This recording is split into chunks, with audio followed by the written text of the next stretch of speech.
It's all G's today, a lot of GG. As Kate's uncle, Gary, enters Big Brother.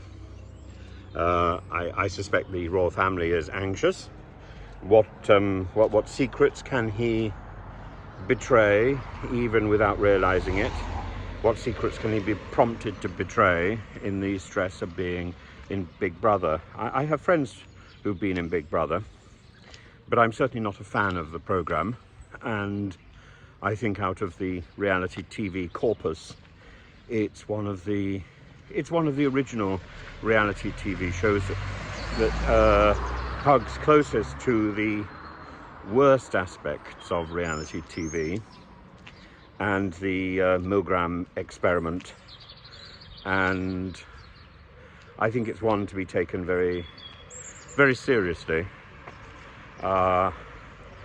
And if it were just simply people in a flat, people in a house that were being observed, I think that would be one thing. But it's people in a house who are being observed, monitored 24 hours a day, and are being tested, provoked, controlled by production for our entertainment.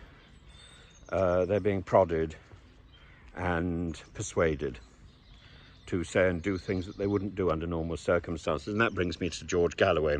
George Galloway gets back into Parliament, and I hope he ushers in a new vibrancy in debate. The comments on under my videos suggest that people think I agree with his plans and his policies. I don't. But I agree with his oracy, with his oratory, with his ability to answer and to articulate on the hoof, rather than to recite a script or to churn out slogans that avoid the issue. You only have to think of Prime Minister's questions. Galloway addresses the subject. He may not say what you want him to say, you may not like his views, but you cannot fault their delivery.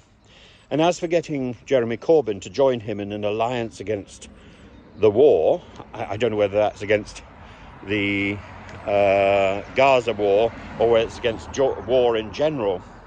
I balk at the proposals that they might be making, but again, that alliance makes solid sense and actually should stimulate thought and decency, not only in their followers but also in the people who are combating them.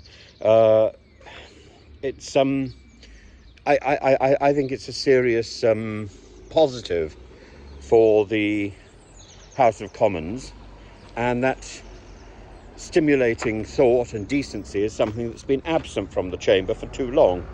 As for Galloway getting back into politics, I am reminded, particularly because of Kate Middleton's uncle, of the time that he spent as a cat trying to lap milk from a bowl that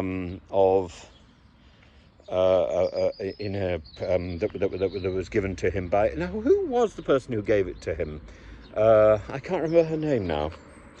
And actually, I did a small cartoon of that at the time. I'm going to look it up. I might slap it on a mug and add it to the merchandise, which is going to come your way all too soon, I hope.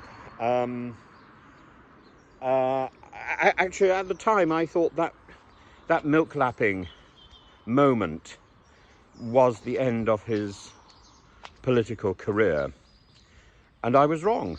And I'm only too happy to admit that I was wrong, and rather relieved. As I say, I don't like what Galloway says, but I like the way he says it, and I like his engagement enormously.